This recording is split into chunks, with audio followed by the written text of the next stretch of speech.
students, this is the third technique by F.W. Taylor which we are studying today, and this technique is work study technique. Under this technique we have to study four different techniques. The first sub technique under work study is fatigue study. Fatigue का मतलब होता है थकान, और ये हम सब जानते हैं कि एक सर्टेन पीरियड ऑफ वर्क के बाद वर्कर्स को थकान होगी.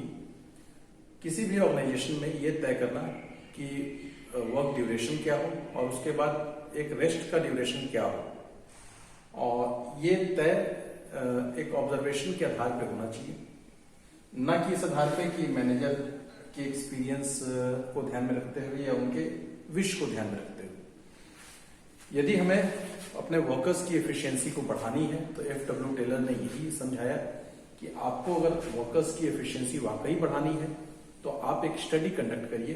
इस स्टडी का नाम होगा फटीग स्टडी.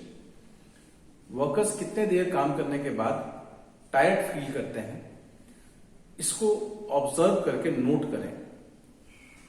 उनको कितना देर रेस्ट लेने के बाद फिर वो बिल्कुल काम के लिए तरोताजा हो जाते हैं, इसको भी नोट करें.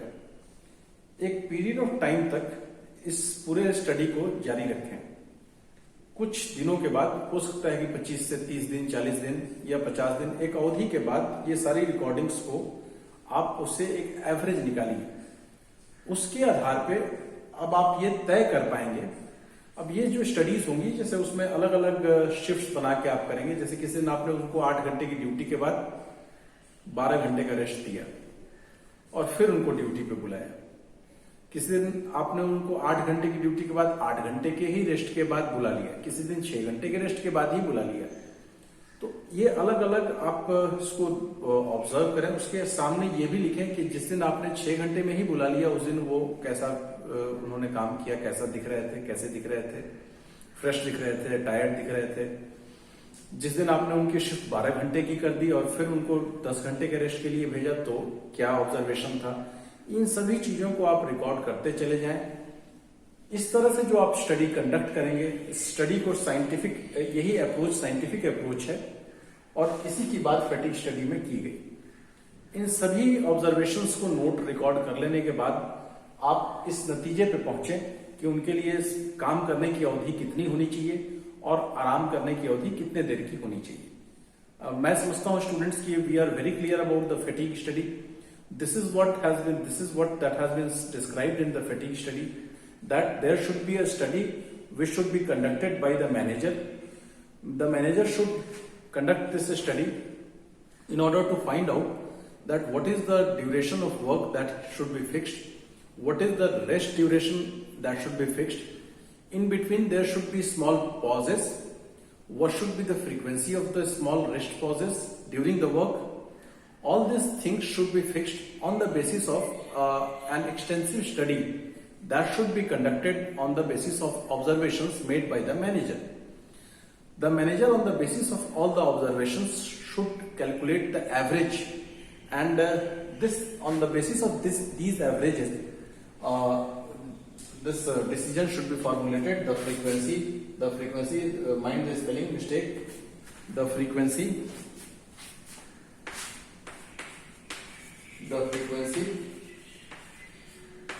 of rest, the duration of rest. So these two, and the number of rest taken. So the third one may be the number of rest. So on the basis of these studies, the manager can then formulate rule, and this is what. Now it has been said by Taylor that this will increase the efficiency of workers. You can very well understand, if workers come every day fresh, energetic and happy, definitely their efficiency will increase. And if the workers are tired, exhausted, feeling low, they will not work properly. They will not be able to perform work properly. It is important to take regular rests in order to get refreshed. तो ये हम सब समझते हैं कि refresh होके तरोताजा होके काम करने के लिए आना कितना जरूरी है. और इसी स्टडी को फैटिग स्टडी कहते हैं, FW टेलर। मैं समझता हूं कि आप सभी इस कॉन्सेप्ट को समझ चुके होंगे। आइए हम लोग दूसरे वर्क स्टडी के अंतर्गत ही जो हम मेथड स्टडी को करते हैं उसे देखते हैं। What can be the best method to perform a work? किसी काम को करने के लिए बेस्ट मेथड क्या हो सकता है, यही इस स्टडी में हमें करना है, यही इस टेक्निक है। टेलर ने इस टेक्निक में बताया कि ये आप नहीं जान सकते कि काम करने की बेस्ट टेक्निक कौन सी है, तो इसलिए आप अलग अलग you should try different various methods should be tried, and जिस मेथड को अप्लाई करके आपको best production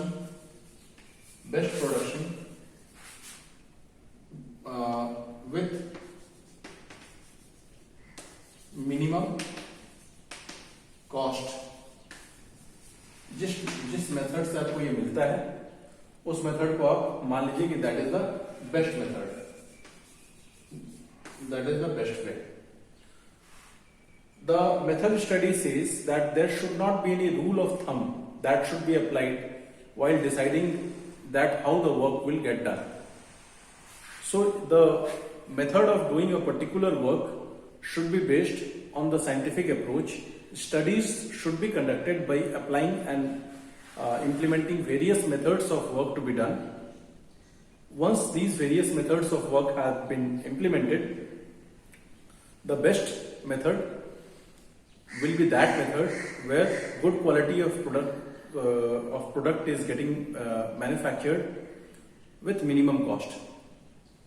Now, while doing this and while developing this principle, Taylor introduced the concept of assembly line. Taylor ने assembly line का, जो आज आप factories में देखते हैं, ये असेंबली लाइन के कंसेप्ट को टेलर ने इवॉल्व किया था। तो असेंबली लाइन का कंसेप्ट क्या होता है? एक बड़ी सी पट्टी बनी हुई है। अगर ये आपने ये क्लिप देखा होगा डिस्कवरी चैनल वगैरह पे, जो डॉक्यूमेंट्रीज आती हैं, जो उसमें दिखाया गया है कि यहाँ पे कार मैन्युफैक्चर हो रही है, तो एक जगह पे इसकी यहाँ चेचिस रखी गई, यहां से आगे बढ़ी तो इस चेचिस में पहिए फिट हो गए, वहां से आगे बढ़ी तो इसी चेचिस में स्टीयरिंग कॉलम और सीट्स भी डाल दी गई, पहिए तो पहले ही फिट हो गए थे, वहां से आगे बढ़ी तो अब चीजें हो रही है। तो ये वर्कर्स काम कर रहे हैं एक लाइन में खड़े होकर, और इसको असेंबली लाइन बोलते हैं। तो इस असेंबली लाइन के कंसेप्ट को स्टडीज के बाद निकाला गया। यही साइंटिफिक अप्रोच है। किसी को पता नहीं होता कि कौन सा अप्रोच बेस्ट अप्रोच होगा, और आप हमेशा नए एनवायरनमेंट में काम करते हैं, इसलिए एक्सपीरियंसेस अच्छी चीजें हैं, लेकिन एक्सपीरियंसेस हमेशा आपको बेस्ट मेथड्स नहीं बता सकती। तो सबसे बड़ा एक्सपीरियंस ये होना चाहिए कि आपको याद रखना चाहिए कि it is always a new learning, new day. So पुरानी जो एक्सपीरियंसेस हैं उसका इस्तेमाल नई चीजों को सीखने में अगर किया जाए तो that is much better, and this is what the approach of scientific management says. So in this technique conduct you apply various methods of work, and then after applying the various methods of work, the method which gives you the best result in terms of good quality product with minimum cost should be considered as the best method, and it should be adopted. And in the same approach, we have learned that Taylor introduced the concept of assembly line. तो हम लोगों ने method study को पढ़ लिया। अब हम लोग टाइम स्टडी की तरफ आगे बढ़ते हैं। स्टूडेंट्स, लेट अस सी टाइम स्टडी। टाइम स्टडी की टेक्निक क्या कहती है? किसी काम को पूरा करने के लिए स्टैंडर्ड टाइम कितना होना चाहिए? The standard time required to perform a job. Now how the standard time required to perform a job will be fixed, and this is what we study in this technique. ये technique यही बताती है कि ये जो standard time required है किसी भी काम को पूरा करने के लिए, वो कैसे वो टाइम फिक्स होगा। Setting up the standard target for workers, determining the number of workers required to perform a job, and last one is categorising the workers in efficient and inefficient categories. तो time study में हम इन चार चीजों को study करते हैं। Now let me first explain you कि किसी काम को पूरा करने के लिए कितना समय लगेगा, ये कैसे तय होगा? ये तय होगा मैनेजर के इंट्यूशन से, विल से और विश से, है ना? नहीं, ये मैनेजर के इंट्यूशन यानी कि मुझे लग रहा है कि ये टाइम ठीक रहेगा, तो लग रहा है के आधार पे टाइम ड्यूरेशन फिक्स नहीं होगा। वैसे ही एक मैनेजर के विल के आधार पे कि मेरी इच्छा है कि ये टाइम इतना होना चाहिए, तो इच्छा के आधार पे भी नहीं होगा। विल के आधार पे और विश के आधार पे नहीं होगा। ख्वाहिश और इच्छा इन दोनों स्थितियों में भी इसे नहीं होगा। तो कैसे होगा? There should be a scientific study and this is what the technique says. The manager is suppose to watch the workers, watch a particular worker who is doing a particular job. Note the time required to complete that job. If possible, use a stopwatch for that. Calculate the time. And you repeat the whole process over a period of time. Say, आप इन पूरे observations को 100 times करें. Calculate the average. और वो average निकालने के बाद वही उस पर्टिकुलर काम को करने के लिए that will be the time duration. You are clear? So the time duration required to complete each and every task, each and every job in a factory और in an organization should be decided on the basis of the scientific studies, the scientific time studies. These scientific time studies are done on the basis of observations. The manager is required to observe, note down, then calculate the average, and then the time duration is fixed. Now, on the basis of this fixation of the time duration, we can decide that who is efficient, who is an efficient worker, who is inefficient. So the workers should be divided into two categories. Those who are able to complete their jobs in the standard time, they should be considered as efficient.